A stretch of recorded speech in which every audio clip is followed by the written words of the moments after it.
This call is now being recorded.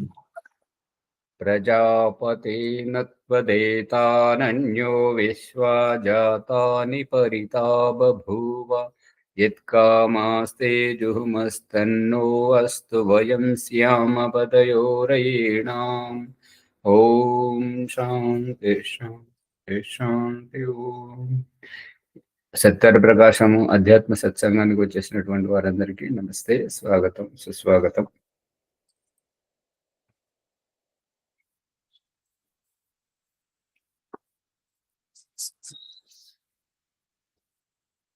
Satyartha ప్రకాశం 4వ సముల్లాసం 66వ పుటలో చూడండి. ఈ సముల్లాసంలో ముఖ్యంగా చెప్పబడుతున్నటువంటి విషయాలు ఏంటంటే, విద్యాభ్యాసం పూర్తయిన తర్వాత జరిగేటువంటి సమావర్తన సంస్కారం, తదనంతరము వివాహ వ్యవస్థ, తదనంతరము గృహాశ్రమ విధులు, వీటి గురించి చెప్పబడుతుంటది. అంటే సారాంశం ఏంటంటే, గృహస్థం స్వీకరించడానికి అధికారి ఎవరు, వారి యోగ్యత ఏమిటి అనేటువంటి విషయం ముఖ్యాంశం.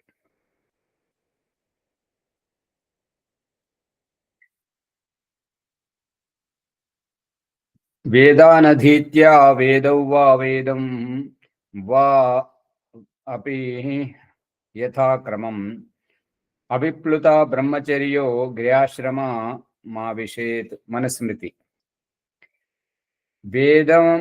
వేదాన్ బహువచనం, వేదం ఏకవచనం, వేదౌ ద్వివచనం, వేదాన్ ఇది ద్వితీయ విభక్తి బహువచనం. వేదం వేదే వేదాని, వేదం వేదే ఇది పుల్లింగం, ఇట్లా చెప్పకూడదండి. వేద వేదౌ వేదాహ, వేదం వేదౌ వేదాన్ ద్వితీయ విభక్తి బహువచనం. వేదౌ వా వేదం వా, వేదాన్ బహువచనము, వేదౌ ద్వివచనము, వేదం ఏకవచనం. ఎంత వీలైతే అంత ప్రాముఖ్యతనైతే 4 వేదాలకి ప్రాముఖ్యత ఇవ్వడం జరుగుతుంది. ఆ తర్వాత వీలుగాని పరిస్థితిలో వేదౌ ఏవైనా 2 వేదాలు, చివరికి ఒక్క వేదమైనా కూడా యథాక్రమం అంటే మొట్టమొదట వచ్చేటువంటిది ఋగ్వేదం, జ్ఞాన సంపాదన ఋగ్వేదం చదవాలి అనేటువంటిది అభిప్రాయం. అవిప్లుత బ్రహ్మచర్యం అంటే శరీరం నుండి వీర్యపు చుక్క కూడా స్రవితము కాకుండా, అంటే వీర్యమును, ఊర్జా శక్తిని శరీరంలోనే నిగ్రహించుకొని గృహస్థాశ్రమం ఆవిషేత్, గృహాశ్రమాన్ని స్వీకరించాలి అని మనుస్మృతి 3వ అధ్యాయం 2వ శ్లోకంలో చెప్పడం జరిగింది. విధిని అనుసరించి బ్రహ్మచర్యమున ఆచార్యునకు అనుకూలముగా వర్తించి 4 వేదములు కానీ, 3 కానీ, 2 కానీ, కనీసం ఒక్క వేదము కానీ సాంగోపాంగముగా చదివి బ్రహ్మచర్యం అఖండితము కాని స్త్రీ పురుషులు గృహాశ్రమమున ప్రవేశించవలెను. ఈ రకంగా బ్రహ్మచర్యను పాటిస్తూ ధాతువు క్షీణిస్తే ఆయువు క్షీణిస్తుంటుంటది, నిర్బలులుగా ఉంటుంటారు. కాబట్టి ఆరోగ్యవంతులుగా, పూర్ణ ఆయుష్మంతులుగా ఉండాలి అనేటువంటిది సారాంశం. ఆచార్య, బ్రహ్మచర్యము ఖండితము కానీ అఖండితం కానీ అంటున్నారు మీరు. ఇప్పుడు ఖండితము కాని అని అంటే ఏంటంటే, ఖండితం కాని అంటే అర్థం అఖండితమే అని. అఖండితం అయితే సరిగా ఉండరు అనేటువంటిది అభిప్రాయము. అఖండిత బ్రహ్మచర్యంతో ఉన్నటువంటి వారే దాంట్లో ప్రవేశించాలి అనేటువంటిది అభిప్రాయం. ఓకే, ఇక్కడ మాత్రం ఖండితం కాని అని రాశారు, కాని ముందు వెనుక పెట్టాడు. తం ప్రతీతం స్వధర్మేణ బ్రహ్మదాయాహారం పితుః స్రగ్విణం తల్ప ఆసీనం అర్హయేత్ ప్రథమం గవా. మనుస్మృతి 3వ అధ్యాయం 3వ శ్లోకం. విధిని అనుసరించి శిష్యుడు తన ధర్మముతో కూడిన వాడై, అంటే తన ధర్మమును పాటిస్తున్న వాడై, ఆచార్య ధర్మయుక్తుడగు తండ్రి నుండి కాని, అంటే శిష్యుడు తన ఉద్దేశమును అనుసరించి నడుచుకునేవాడు, ఆచార్యుడు ధర్మయుక్తుడు అయినప్పుడు, అంటే ఆచార్యుడు కూడా తన ఆచార్య ధర్మాన్ని పాటిస్తున్నప్పుడు, తండ్రి నుండి కానీ లేదా జన్మనిచ్చినటువంటి తండ్రి నుండి కానీ ఆచార్యుని నుండి కానీ విద్యారూప ఆదాయం భాగమును గ్రహించి విద్యారూపమైనటువంటి సంపదను, విద్య అనే సంపదను, విద్యారూప ఆదాయ సత్కరింపవలేను. విద్యారూప ఆదాయ అంటే ఏంటిది ఆచార్య?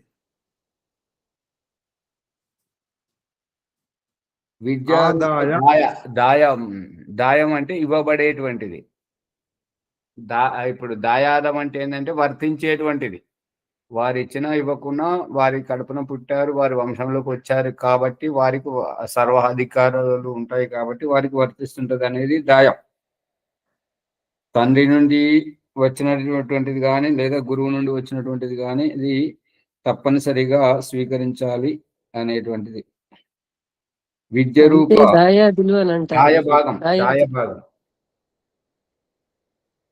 దాయభాగం అంటే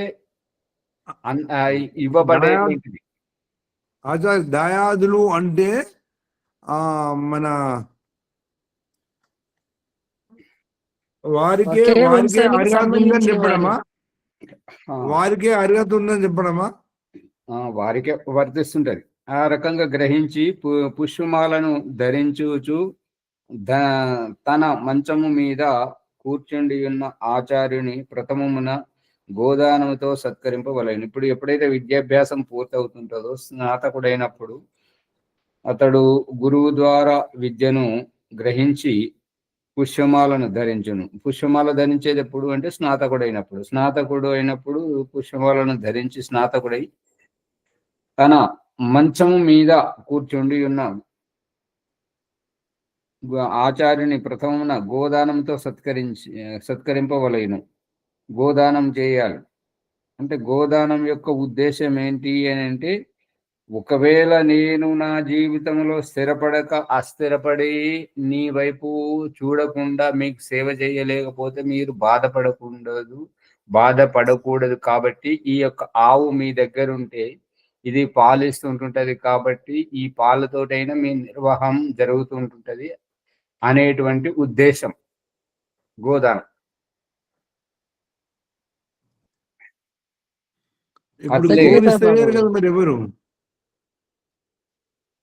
ఎవరు చేస్తున్నారా చేస్తలేరా అనేటువంటిది పక్కన పెడితే చేయాల్సినటువంటి ధర్మం గురించి ఇక్కడ చెప్పడం జరుగుతుంది.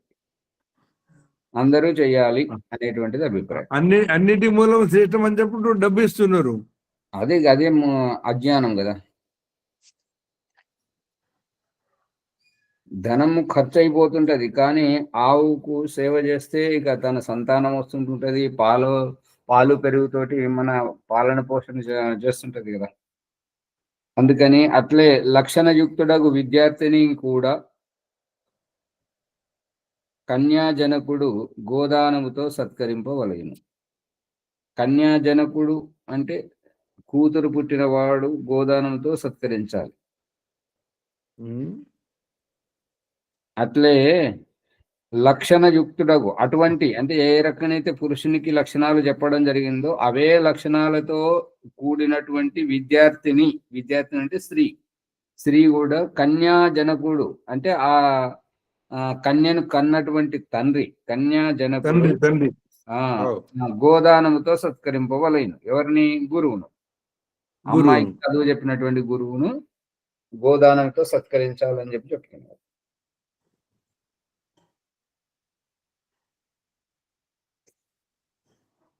గురునానుమతః స్నాత్వా. ఆచార్య ఇక్కడ అట్లే లక్షణయుక్తుడకు విద్యార్థిని అంటే ఈ వివాహ సమయంలో కూడా విద్యార్థిని అట్లా గౌరవించాలని కూడా వస్తుందిగా ఆచార్జీ.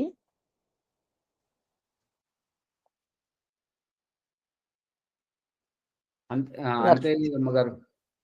లక్ష్మణయుక్తుడగు విద్యార్థిని అంటే ఆ విద్యావంతురాలైనటువంటి స్నాతకురాలికి కన్యాదానం చేస్తుంటే ఆ కన్యను కన్నటువంటి తండ్రి వరుణి, అంటే ఆ అమ్మాయి వివాహం ఆడబోయేటువంటి ఆ వరుడిని ఆ రకంగా సత్కరించాలి అనే అర్థం. అవును, నిజమమ్మ మీరు చెప్పింది బాగుంది. అదే విద్యాదశలో సమవర్తనంలో అతడు పురుషుడు చేసినట్టు స్త్రీ యొక్క తండ్రి కూడా ఇలా చెయ్యాలి అనేటటువంటిది గోదానం చెయ్యాలి. అంటే ఈ శబ్దాలతోటి ఏంటంటే నీ ముక్కు ఎక్కడ ఉందంటే తల వెనుక నుంచి తిప్పుకొచ్చి మళ్ళీ ముంగట ఉన్నదాన్ని చూపెట్టడం వంటిది. అంటే దీని వెనుక ఉన్న ఉద్దేశం ఏంటంటే బాగా ఆలోచించాలి, మీరు కేవలం చదువుకుంటూ పోవద్దు, దీని వెనుక చాలా లోతైన రహస్యం ఉంది అని. అవును, రహస్యాల్లోనే ఆచార్యజీ దీని పదాలు తీసుకోవాల్సింది. ఈ పదాలను ఈ ప్రకరణాన్ని పట్టుకోకండి, మునుముందు చాలా లోతైనటువంటిది ఆత్మ పరమాత్మ బంధమోక్షాల గురించి ఉంటుంటది. కాబట్టి ప్రతిదానిని లోతుగా ఆలోచించాలని సందేశం, అంతే, ఇంకేం లేదు. ఓ మాజాది, ఇక్కడ అమ్మగారు విజయ దుర్గమారి చెప్పినట్టుగా విద్యార్థిని కూడా సత్కరించాలంటే విద్యార్థిని ఏ సందర్భంలో సత్కరిస్తాం మనం? వివాహం చేసినప్పుడే కదా. కన్యాశంకుడు అంటే వివాహమే కదా. అంతే అంతే సూటిగా. పెళ్లి చేసేటప్పుడు కూడా అమ్మాయికి ఒక ఆవు అమ్మ పేరు మీద ఆవులు ఇవ్వాలని అర్థం, అంతేనా? ఇప్పుడు ఒక గోదానం అని ఒక ప్రకరణమే ఉంది కదా వివాహంలో. అవును, కన్యాదానం తర్వాత గోదానం ఉన్నది కాబట్టి ఇది ఈ రకంగా చెప్తున్నాడు. ఓం ఆచార్యజీ నమస్తే. గోదానం మరి ఎందుకు ఇవ్వడం ఆచార్యజీ కన్యాదానం తర్వాత? గోదానం ఎందుకు ఇవ్వాలి అని అంటే, ఏదైనా క్లిష్ట పరిస్థితి వస్తే వారు బ్రతకడమే కష్టమైనటువంటి పరిస్థితిలో ఎటువంటి సంపాదన లేకపోయినా ఈ గోసేవ చేసినట్టయితే పాలు పెరుగుతోటి జీవన నిర్వాహకము కొనసాగుతుంటది అనేటువంటిది అభిప్రాయం. సంతానంతో వృద్ధి పొందుతుంది, అంతే కదా. గురుణానుమతః స్నాత్వా సమావృత్తో యథావిధి ఉద్వహేత ద్విజో భార్యాం సవర్ణాం లక్షణాన్వితం. మనుస్మృతి 3వ అధ్యాయం 4వ శ్లోకం.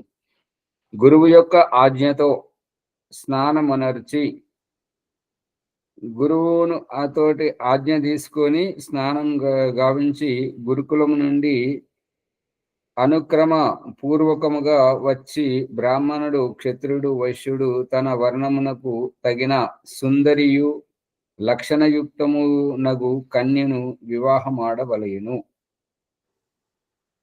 ఇది ఎవరికి?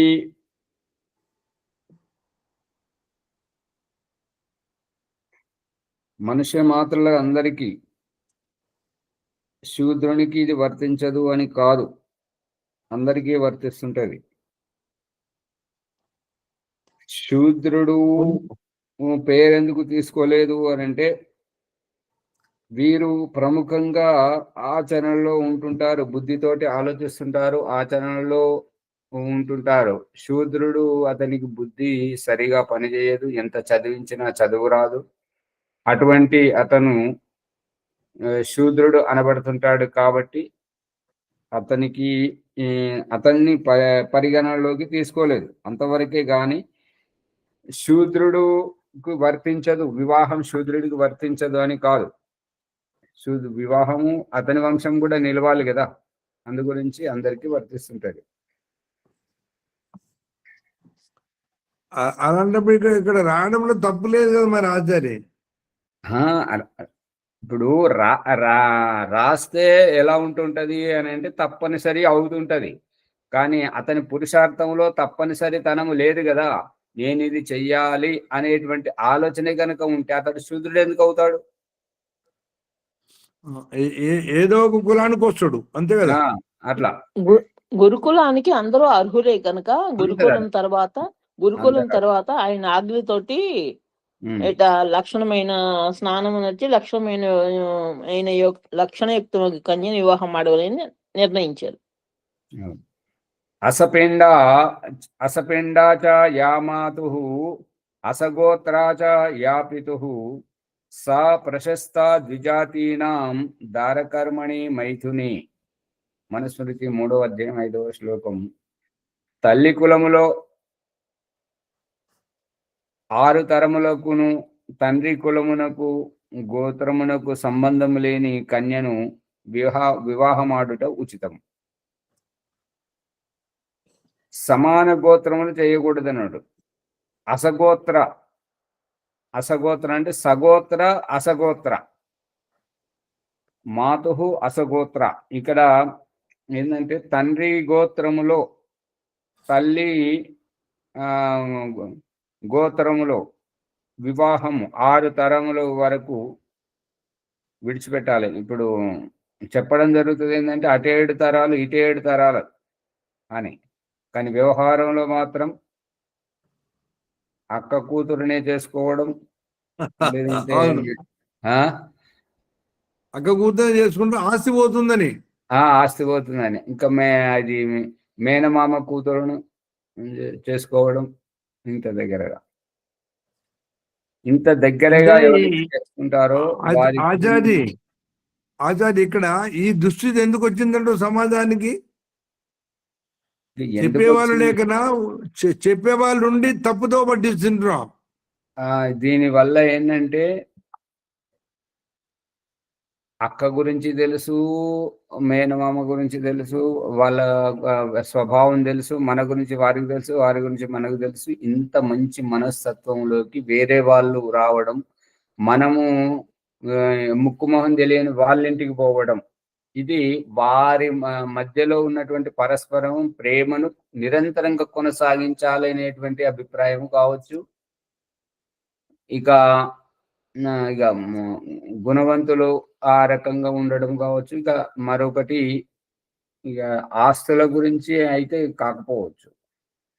మేనరికం అనేటువంటిది దగ్గర సంబంధాలను నిరంతరంగా అలాగే కొనసాగించాలని, దగ్గర సంబంధంలో ఒకరి గురించి ఒకరికి పరస్పరం పరిచయం ఉన్నది కాబట్టి తొందరగా గొడవలు రావు, కలిసిపోయి ఉంటాము అనేటువంటి అభిప్రాయం. ఇప్పుడు సైన్స్ ఏం చెబుతుందంటే మేనరికలు అసలే చేసుకోవద్దు, అనేక రకాల లోతైనటువంటి అనారోగ్య సమస్యలు ఏర్పడుతుంది కాబట్టి మీరు పొరిగింటికే ప్రాముఖ్యత ఇవ్వండి అని చెప్తున్నాడు. ఇప్పుడు చెప్తుందేమో సైన్స్, కానీ వేదం అయితే ఆనాడే చెప్పింది. దూరే హిత దుహిత. దుహిత అనే శబ్దానికి అర్థం చెప్తుంది అంటే ఎంతెంత దూరంగా ఉంటే అంతంత ప్రేమ పెరుగుతుంది. ప్రేమ ఎక్కడ పెరుగుతుంది అని అంటే దూరంగా ఉన్న వాళ్లకు ఏదైనా కష్టం వస్తే ఓర్చుకుంటారు, తొందరగా మనకు సహకరించే వారు లేరు కదా అని. ఈ పరిచయం ఉన్న వాళ్ళ దాంట్లో ఏంటంటే నువ్వెంత అంటే నువ్వెంత అని గొడవ పెట్టుకొని మళ్ళీ గంట సేపట్లో మళ్ళీ వాళ్ళ అమ్మ నాన్నని వీళ్ళ అమ్మ నాన్నని వాళ్ళు పిలుచుకొని గొడవలు పెట్టుకోవడం. అదే దూరంగా ఉన్నట్టయితే అటువంటిది జరగదు, సర్దుకుపోవడానికి ప్రయత్నం చేస్తుంటారు. మాటికి ఇంటికి పోవడం, ఆయన వాళ్ళతోటి కలవడం అవి ఏమి ఉండవు. దూరంగా ఉన్నప్పుడు కొద్దిగా ఒదిగి ఉంటారు అనేటువంటిది అభిప్రాయం. తల్లి గోత్రమున తండ్రి గోత్రమున. ఇప్పుడు ఇక్కడ కులము అని వాడితే కులాంతర వివాహానికి ప్రాముఖ్యత అన్నది వర్తిస్తుంది. తండ్రి కులములో ఈ గోత్రం వాడితే అది ఒక రకంగా బాగుంటది. అంటే ఇక్కడ గోత్రం గురించి చెప్పడం కూడా కులం గురించి చెప్పడం కూడా రెండూ జరుగుతున్నాయి. అంటే ఆచార్య గోత్రాన్ని కూడా దృష్టిలో పెట్టుకోవాలని అర్థమా ఇక్కడ? అంతే. ఇప్పుడు మన వాళ్ళలో ఏమంటారంటే మరి వివాహము చేసేటప్పుడు మరి గోత్రం చూస్తున్నారంటే చూస్తున్నామంటే ఏ గోత్రం అంటే మా గోత్రం వాళ్ళని చేసుకుంటే మేము బయట వాళ్ళను చేసుకోమని చెప్పేసి అంటున్నారు చాలా మంది. అది శాస్త్ర విరుద్ధం అని చెప్తే కావచ్చు, కానీ మేము పాటిస్తున్నది ఇదే, దీంట్లోనే ఉంటాం. మనలో కూడా సగోత్రీకులను చేసుకోరు ఆచార్జీ. కాకపోతే కొంచెం స్వార్థం వలన ఇప్పుడు మేనత్త మేనమామ బిడ్డలు అక్క కూతుర్ని అలా చేసుకుంటారు, కానీ సగోత్రీకులను చేసుకోరు మనకు కూడా. దీని ప్రయోజనం ఏమనా, పరోక్ష ప్రియా ఇవాహి దేవాహ ప్రత్యక్ష ద్విష. పరోక్ష ప్రియమైనటువంటి, పరోక్షముగా అంటే వెనకమట్ల ప్రియముగా కనిపించిన ఈ ప్రత్యక్షంలో మాత్రము ఈకలు తోకలు పీకుతూ అన్ని దోషాలతోటి మనసు నొప్పిస్తుంటారు అన్నట్టుగా. పరోక్షం అంటే మన గురించి తెలియదు కాబట్టి వాళ్ళు గొడవ పెట్టుకోవడానికి కూడా తొందరగా ఆస్కారం ఉండదు. పరోక్ష కనపడని పదార్థమున ఎట్టి ప్రీతి ఉండును, ప్రత్యక్ష పదార్థమున అట్టి ప్రీతి ఉండదనుట నిశ్చిత విషయం. ఇప్పుడు ఏంటంటే తెలిసిన బావిలో దూకి స్నానం చేసి రావడం వేరు, తెలియని బావిలో దూకడానికి భయం వేస్తుంది. అది ఎంత లోతు ఉంటుందో, లోపల బండరాళ్ళు ఉన్నాయా ఏమున్నాయి అనేది ప్రాణ భయం ఉంటుంటది. కాబట్టి అది తెలిసిన ఊరికి, తెలిసిన వాళ్ళ ఇంటికి చుట్టరికంగా వెళ్ళడం, అపరిచితుల ఇంటికి చుట్టరికంగా వెళ్ళినప్పుడు కొద్దిగా దూరంగా ఉండడం జరుగుతుంది.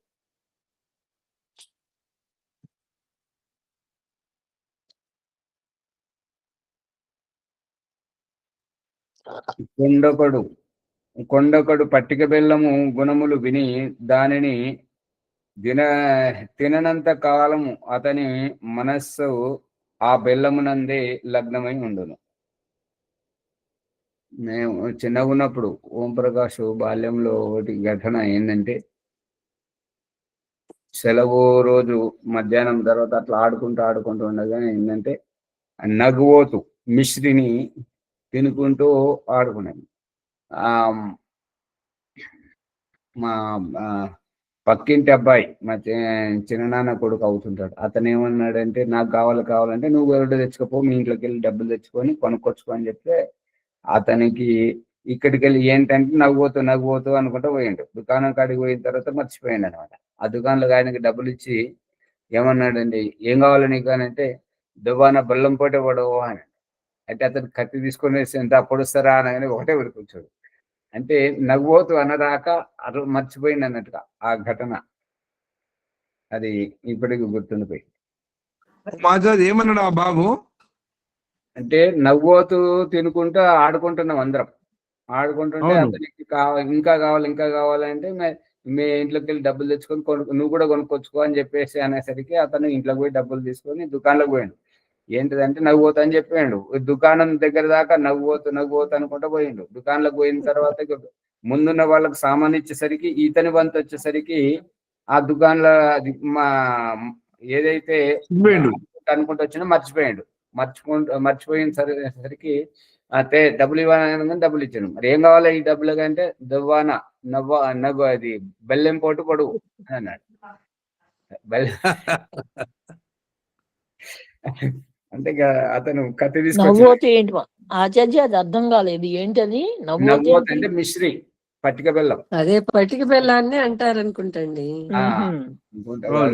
నవ్వుతనే అంటారు. ఇప్పుడు ఇక్కడ ఈ దుద్యాల మహబూబ్ నగర్ లో కూడా నవ్వుతనే అంటారు. జనసామాన్యంలో ఉన్నది ఆచార్య అట్లా మాట. అంటే తెలంగాణలో చాలా పదాలు వాడతారు, కానీ అక్కడైతే మాత్రం పట్టిక బెల్లమే అంటారండి ఆంధ్రాలో. అమ్మా అది ఒక ఔషధం, గొప్ప ఔషధం అది.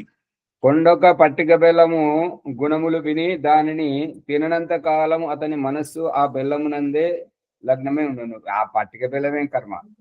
తిరుపతి లడ్డు చాలా రుచికరంగా ఉంటుంది. దానికంటే బాగా ఇప్పుడు యాదగిరి గుట్ట లడ్డు కూడా ప్రసాదం కూడా బాగా చేస్తున్నారు అనేసరికి అవును అంత బాగుంటుందా, తినాలి అంతే.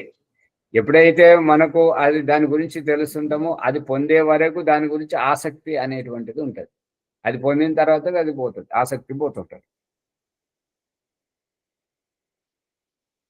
కనబడని పరోక్ష వస్తువు ప్రశస్తిని వినినప్పుడు దానిని సంపాదించుటకు మిక్కిలి కోరిక కలుగును.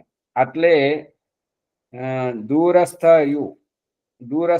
దూరస్థం అంటే దూరంగా ఉన్నటువంటి తన గోత్రమునకు తల్లి కులమునకు సంబంధము లేని కన్యతో వరుణకు వివాహము జరగవలేను. తన గోత్రమునకు తల్లి కులమునకు సంబంధము లేని, తన గోత్రమునకు అంటే తండ్రి గోత్రమునకు. ఇక్కడ రెండు విషయాలు ఉన్నాయి ఆచార్య. కులమేమో తండ్రి చెప్పాడు, కులమును కూడా తీసుకొస్తున్నాడు, గోత్రాన్ని కూడా తీసుకొస్తున్నాడు. గోత్రమేమో తండ్రి చెప్పాడు. సంబంధం లేని కన్యతో వరుణకు వివాహం జరగవలేను. అందువలన ప్రయోజనం ఏంటంటే వధువరులలో ప్రీతి కలుగుతుంది. అంతే. ఇక దగ్గరి మేనరికం గురించి చెప్తున్నాడు. నికట వివాహ దోషములు, దూర వివాహ గుణములు. మొదటిది, బాలబాలికలు బాల్యావస్థయందు సమీపమున ఉన్నవారు పరస్పరము కలిసి ఆడుకొనుట, కలహించుకొనుట, ఒకరినొకరు ప్రేమించుట సహజం.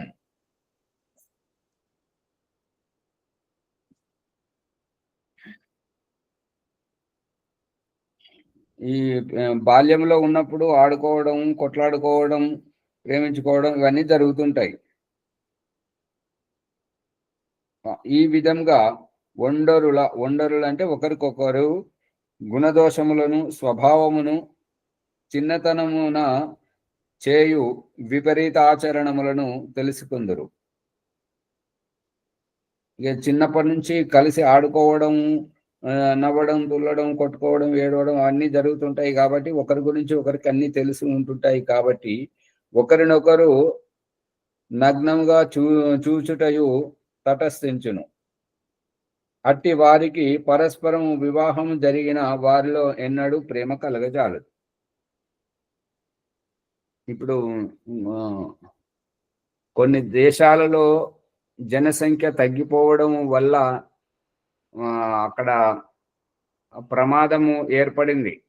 అందు గురించి ఈ యొక్క బాడీ పెయింటింగ్, శరీరానికి రంగులు పూసుకునేటువంటి సంస్కృతికి, మరి ఈ చీలిక పేలికలతో అర్ధనగ్నంగా, నగ్నంగా ఉండేటువంటి వాటి మీద ప్రతిబంధాన్ని విధిస్తూ ఎవరైతే ఒకరికంటే ఎక్కువ మంది సంతానం కన్నటువంటి వారికి ప్రభుత్వం పారితోషికాలు ఇస్తున్నట్టుగా ప్రకటించడం చూసారా? ఎవరు చూడరు. అవును, కొన్ని దేశాల్లో ఉన్నాయంట ఆచార్యజీ. అంతా ప్రత్యక్షంగా తెలియదు, వినటమే కానీ ఉన్నది అనేది మాత్రం తెలుసు ఆచార్యజీ, ఉంటుంది. రెండవది, నీటిలో నీరు కలిసిన విలక్షణ గుణం ఏర్పడ అట్లు ఒక గోత్రమున పితృకులమున గాని మాతృకులమున గాని, ఈ అనువాదం చేసేటప్పుడు పితృ అంటే ఏంటిది, మాతృ అంటే ఏంటిది తెలుగులో చెప్పొచ్చు కదా. తల్లి కులమున గాని తండ్రి కులమున గాని అని చెప్పొస్తే అయిపోతుంది కదా. వివాహం జరిగినందున ధాతువులలో మార్పు కలగదు, కావున ఉన్నతి కలగదు. మూడవది, పాలలో చక్కెర, శొంఠి, మున్నగు ఔషధులు కలిసినందున పాలు ఉత్తమ గుణదాయక మగునట్లు మాతృపితృ కులములకు సంబంధము లేని భిన్న గోత్రముల స్త్రీ పురుషుల వివాహము జరిగిన మిక్కిలి ఉత్తమ మగును.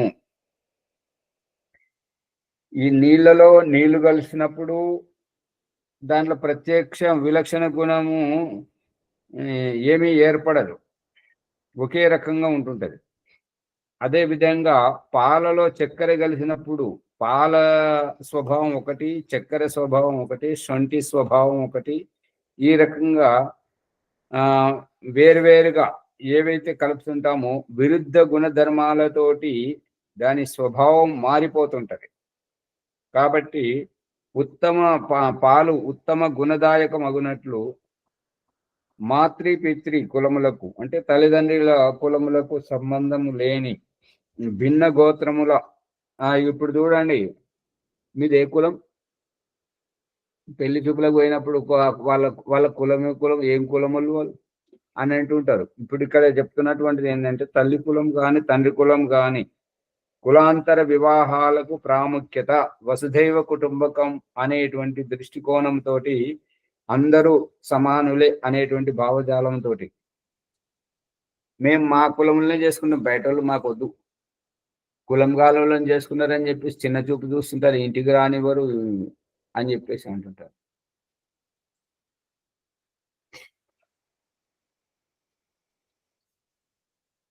భిన్న గోత్రముల స్త్రీ పురుషుల వివాహం ఆచార్య ఉత్తమగును. ఇక్కడ ఆ కులం అనే దానికి ఇప్పుడు సమాజంలో ఇంటర్ క్యాస్ట్ మ్యారేజ్ చేసుకుంటే గొప్ప అని అదే ఇక్కడ చెప్పే అర్థం. అంతర్జాతీయ అదే కులం వాళ్ళని చేసుకుంటే, అదే కులం వాళ్ళని చేసుకుంటే చేసుకోకూడదనే కదా నియమం. ఇక 4వది, రోగి తన దేశమును వదిలి దూరదేశమునకేగి వాయు జలములను అన్నపానములను మార్పు చేసుకొని రోగరహితుడగునట్లు దూరదేశస్థుల వివాహం మిక్కిలి గుణదాయక మగును. ఓకే.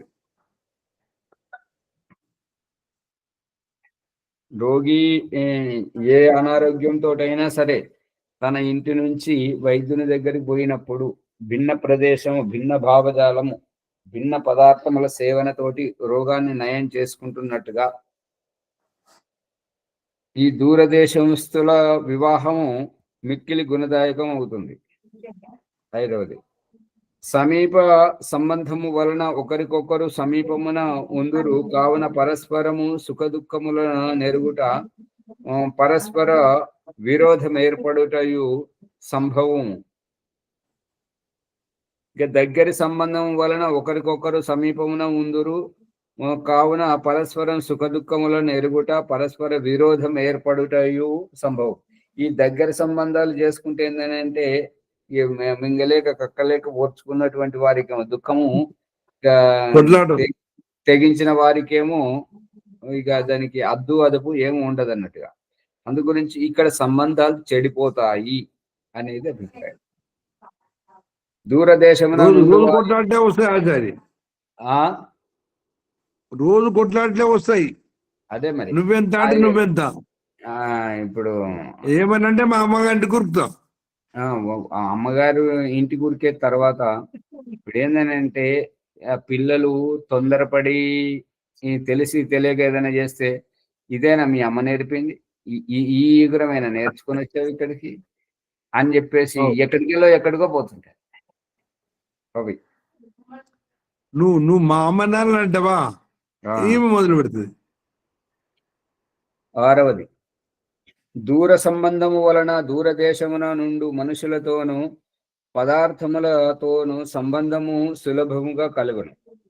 ఇక దూరదేశంలో ఉండేటువంటి వాళ్ళతోటి వాళ్ళ గురించి తెలియదు, అక్కడ ఉన్నటువంటి పరిస్థితులు పదార్థముల గురించి తెలియదు కాబట్టి ఆసక్తి ఎక్కువగా ఉంటుంది.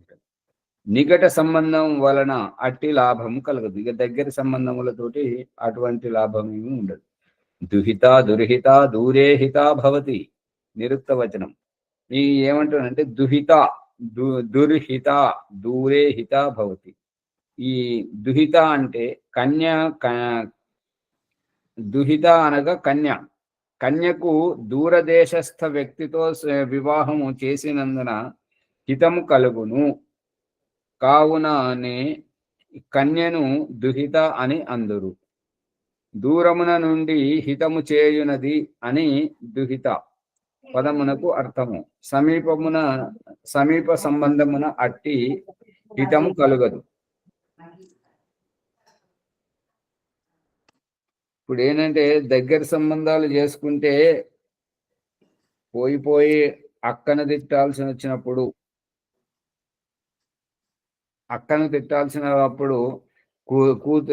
కూతురు చేసిన తప్పుకు అక్కను తిట్టాల్సి వస్తున్నప్పుడు ఆ మనసులో నలుసుకొని ఉండిపోతారు మొదటనైతే. ఇక నెమ్మదిగా అది లోపలిది బయటకు విస్ఫోటం అవుతుంటది.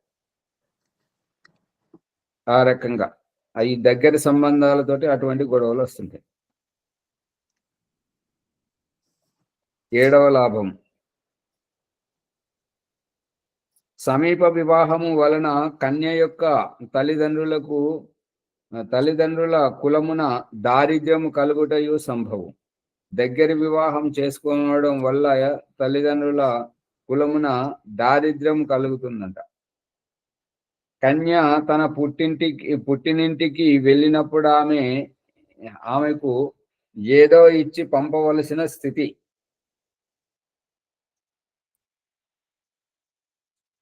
సమీప వివాహం వలన కన్య యొక్క తల్లిదండ్రుల కులమున దారిద్ర్యం కలుగుతుంది.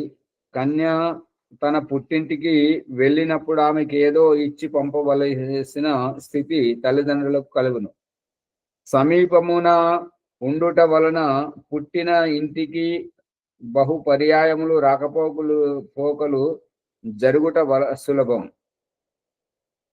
8వది, సమీప సంబంధము వలన పరస్పరము తమ తమ పితృకులము నుండి సహాయము లభించునను గర్వము కలుగును. సమీప సంబంధములో పరస్పరము తమ తమ పితృకులం నుండి అంటే పుట్టింటి నుంచి కట్నాలు కానుకలు ఎప్పటికప్పుడు తెస్తారని అభిప్రాయం. దంపతులలో ఏ కొంచెము వైమనస్యము కలిగినను తన పితృకులమున కేగుటకు సిద్ధపడును. అంటే అంటే మా ఇంటికి పోతున్నాను పోవడం, దూరంగా ఉంటే అలాంటి సంభవం కాదు. ఇట్లు పరస్పర నింద కలహములు ఏర్పడును. అంటే దంపతి శబ్దము నిరర్థకమవుతుంది దగ్గరి సంబంధాలతో. దంపతి శబ్దం యొక్క అర్థం ఏంటంటే సమయం, సందర్భం, ఉచితం, అనుచితం, పరిస్థితి, వ్యవస్థ అనుసారంగా ఒక మాట అనుకోవడం, ఆ మాటలు దాటిన తర్వాత చేతులతో కొట్టుకోవాలనుకున్నా కూడా కొట్టుకోవడం జరుగుతుంటది. మళ్ళీ కొట్టుకొని ఒకటే అవుతుంటారు దూరంగా ఉన్నాం. అదే దగ్గర ఉంటే ఏంటంటే నువ్వు నన్ను అంటావా, చూడు నేను మా అమ్మ పోతున్నా, అలిగిపోవడం. ఇక కొడితే ఇక అమ్మో అయిపోయిందని గోల చేస్తుంది. అట్లా ఇవన్నీ జరుగుతుంటాయి. ఆచారి, ఇప్పుడు కొట్టే వాళ్ళు కూడా ఉన్నారా? ఇప్పుడు అది అర్థం ఏం చెప్తుంటారంటే, అది భర్తకు చీరకు తేడా ఏంటంటే, భర్తనేమో అది చీరనేమో మాసిన తర్వాత ఉతకడం జరుగుతుంటది, భర్తనేమో పెళ్లి చేసుకుని అవి చెప్తున్నారు. ఇప్పుడు వాట్సాప్, ఫేస్బుక్ లో వస్తున్నాయి కదా. దంపతులలో ఏ కొంచెం వైమనస్యం కలిగిన తన పితృకులమున కేగుటకు సిద్ధపడును. ఇట్లు పరస్పర నింద కలహములు ఏర్పడును. ఏలయనగా స్త్రీ స్వభావము క్షణములో తీక్ష్ణము, క్షణములో మృదువు, కోమలము ఆగును. అంటే పరిస్థితిని బట్టి. ఇప్పుడు మనోరంజనం ఏంటంటే, ఒక ఆవిడకు భర్త తాగడం ఇష్టం లేదు. ఆయన రాగానే దగ్గరికి పోయి మూతిలో మూతి పెట్టి ముడక చూస్తుంటది అన్నట్టుగా, వాసన వస్తుందా అని చెప్పేసి. ఇక భర్త ఈమె బలహీనతను పట్టుకొని ఆయన ఏం చేస్తున్నాడు అని అంటే, బయటకు పోయినప్పుడు ఏదో ఒకటి ఆభూషణము కానీ చీర కానీ ఆమెకు నచ్చినటువంటిది, ఎందుకంటే భార్యాభర్తలు కాబట్టి, అది తీసుకురావడం మొదలుపెట్టాడు. ఇదేంటి అంటే, అక్కడ వాళ్ళు స్త్రీలకు ఈ వస్తువులు ఇస్తున్నారు, సారా తాగిన వారికి ఇది ఇస్తున్నారు అని అంటే, ఇది సారాయే కదా, చెడిపోతే నా ఆరోగ్యం చెడిపోతుంది, కానీ నువ్వు బాగుండాలి, నీ కోసం, ఈ బహుమతి కోసం నేను తాగాను అని చెప్పేసి ఆ చీర చూపెట్టేసరికి, ఆ నగలు చూపెట్టేసరికి నువ్వు మళ్ళీ పో, ఇంకా తాగిరా, ఇంకా రా అని చెప్పేసి భార్య పంపిస్తుంటది అన్నమాట. ఇంకా మరొక సంఘటన ఏంటంటే, రోజు తాగొచ్చి తిడుతుంటాడు, కొడుతుంటాడు. వీడికి ఎందుకు ఇట్లా అవుతుంటది, ఏం తాగుతుంటారు, అది ఏ రుచి ఉంటుంది, ఎట్లుంటది అని చెప్పేసి ఓ రోజు ఇంటికి తెమ్మనేసరికి ఆ నాకు ఒక గ్లాసులో పోయి నీవో గ్లాసులో పోసుకో అని అంటే సరే అని ఆయన పోసినాక భార్య ఆ గ్లాసు తీసుకొని ఒక బుక్క తాగగానే తలంతా తిరిగినట్టయింది. ఎట్లా తాగుతావు ఇదంతా అని అంటే, మరి మా బాధ ఎవరికి చెప్పుకోవాలి? అందుకే మీ మీదకి వచ్చి మా బాధని మీ మీద వెళ్ళబుచ్చుతాం. అర్థమవుతుందా లేదా? ఇది మనోరంజనం వరకే. సమయం నాస్తాచారి. ఓం ఓం. ఇది ఈ పారాగ్రాఫ్ పూర్తి చేద్దాం. ఈ మధ్యలో ఆపితే అవును, అయిపోతుంది.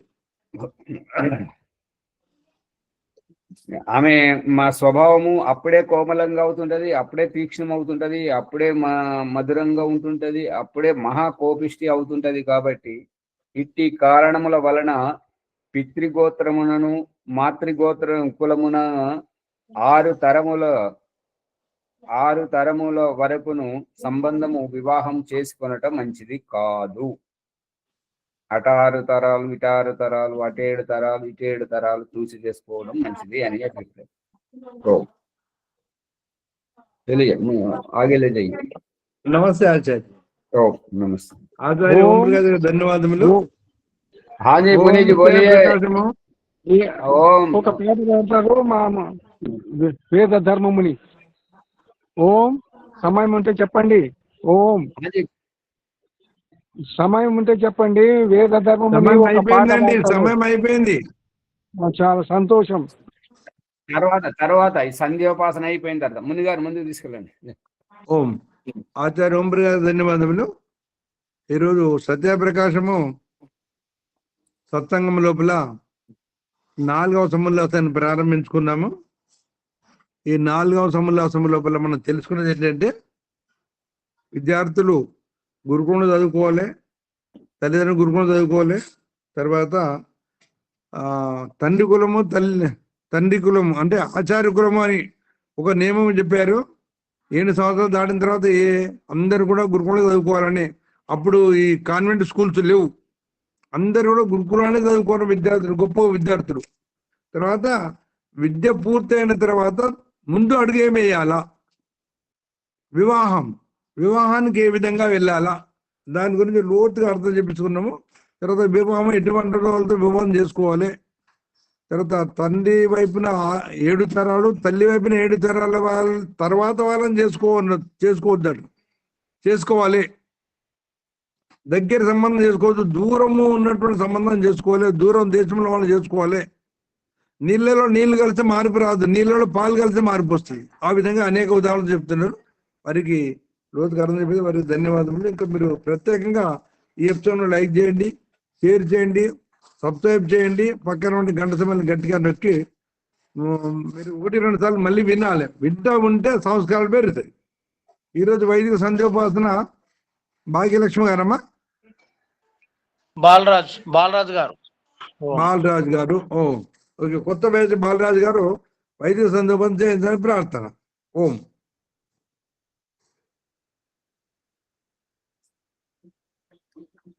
ఉన్నారండి? మరి లేరు, వచ్చారు, వెళ్ళిపోయారు. శ్యామల గారు మీరు చేపిస్తారా?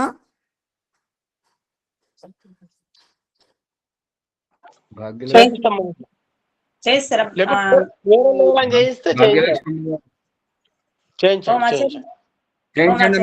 భాగ్యలక్ష్మి చేపిస్తారు. భాగ్యలక్ష్మి ఉన్నారు కదా, భాగ్యలక్ష్మి గారు వైద్య పని చేసిన ప్రార్థన. ఓం. ఓం నమస్తే ఆచార్యజీ. సర్వేభ్యో నమో నమః ఆచార్యజీ. అందరికీ నమస్తే.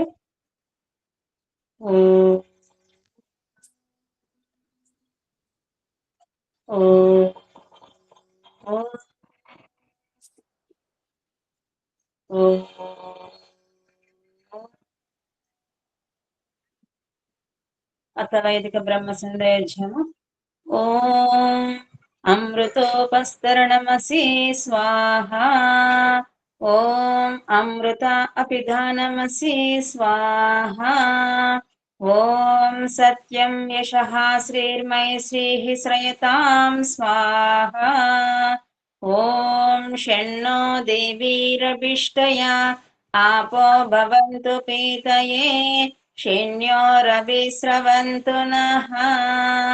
ॐ वाक् वाक्, ॐ प्राणः प्राणः, चक्षुः चक्षुः, ॐ श्रोत्रं श्रोत्रम्, ॐ नाभिः ॐ हृदयम् ॐ कण्ठः ॐ शिरः ॐ बाहुभ्यां यशोबलम् ॐ करतलकरपृष्ठे ॐ भूः पुनातु शिरसि ॐ भुवः पुनातु नेत्रयोः ॐ स्वः पुनातु कण्ठे ॐ महः पुनातु हृदये ॐ जनः पुनातु नाभ्याम् ॐ तपः पुनातु पादयोः ॐ सत्यं पुनातु पुनः शिरसि ॐ कं ब्रह्म पुनातु सर्वत्र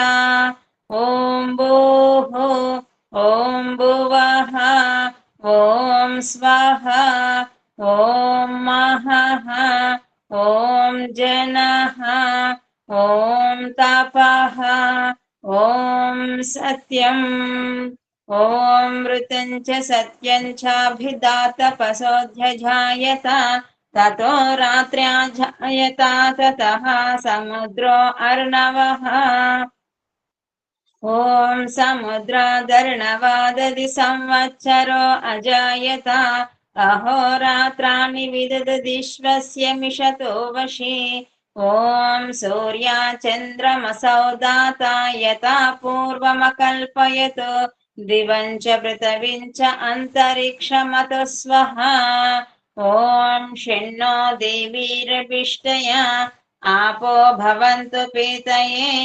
षण्योरभिस्रवन्तु नः ॐ प्राचीदिगग्निरधिपतिरसितो रक्षितादित्या इषवः तेभ्यो नमो अधिपतिभ्यो नमो रक्षितृभ्यो नमः ईशुभ्यो नमयेभ्यो अस्तु यस्मान् वेष्टियं वयं दिश्मस्तं वोझं वेदद्मः दक्षिणादिगिन्द्रोऽधिपति स्थिरच्चिराजिरक्षिता पितर इषवः तेभ्यो नमो अधिपतिभ्यो नमो रक्षितृभ्यो नमः ईशुभ्यो नम एभ्यो अस्तु यस्मान् वेष्टियं वयं दिश्मस्तं वोझं वेदद्मः प्रतीचेदिगुवर्णाधिपतिः मृदाकुरक्षितान्नमिषवः तेभ्यो नमो अधिपतिभ्यो नमो रक्षितृभ्यो नमः ईशुभ्यो नमयेभ्यो अस्तु यस्मान् वेष्टियं वयं दिश्मस्तं वोझं वेदद्मः उदीचेदिक् सोमोऽधिपतिः स्वजो रक्षिता शनिरिषवः तेभ्यो नमो अधिपतिभ्यो नमो रक्षितृभ्यो नमः ईशुभ्यो नम एभ्यो अस्तु यस्मान् वेष्टियं वयं दिश्मस्तं वोझं वेदद्मः ध्रुवा दिग्विष्णुरधिपतिः कल्माषग्रीवो रक्षित वीरुदैषवः तेभ्यो नमो अधिपतिभ्यो नमो रक्षितृभ्यो नमः ईशुभ्यो नम एभ्यो अस्तु यस्मान् वेष्टियं वयं दिश्मस्तं वोझं वेदद्मः ऊर्ध्वादिग्बृहस्पतिरधिपतिः श्वित्रो रक्षिता वर्षमिषवः तेभ्यो नमो अधिपतिभ्यो नमो रक्षितृभ्यो नमः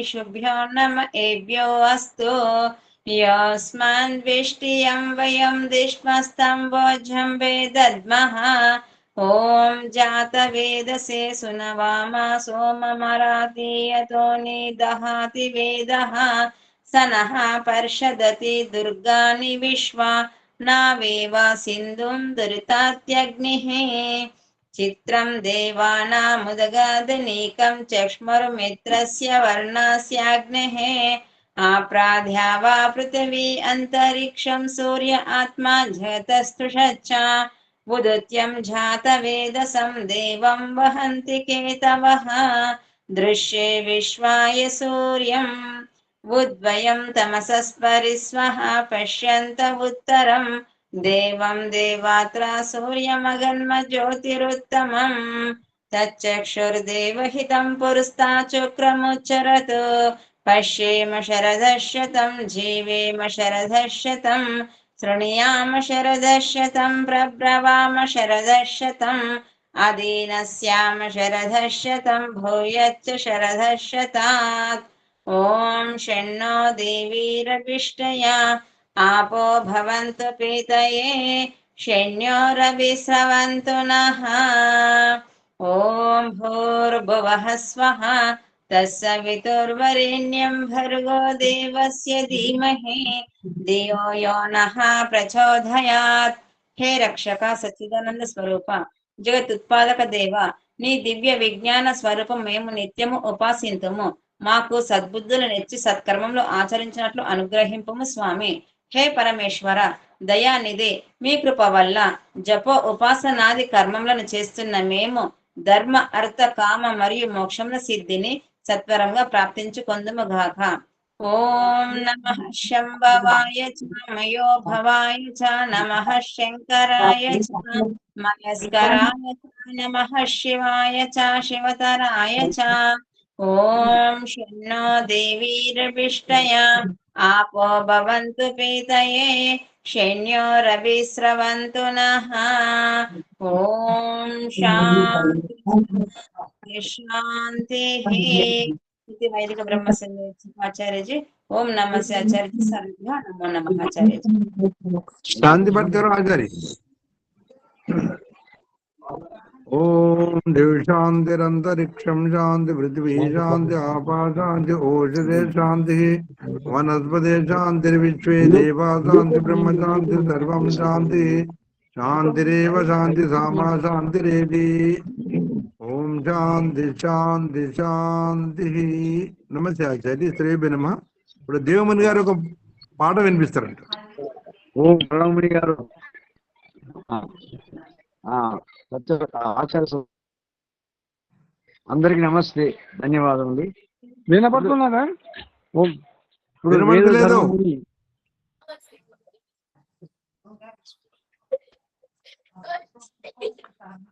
నమస్కారం అండి. మ్యూట్ లో ఉన్నారు వేదధర్మోని గారు. మ్యూట్ లో ఉన్నారండి. పాట వినపడలేదు. మ్యూట్ లో ఉన్నారు. మైక్ మ్యూట్ ఓపెన్ చేయండి. మైక్ ఆన్ చేయండి. మైక్ ఆన్ చేయాలి.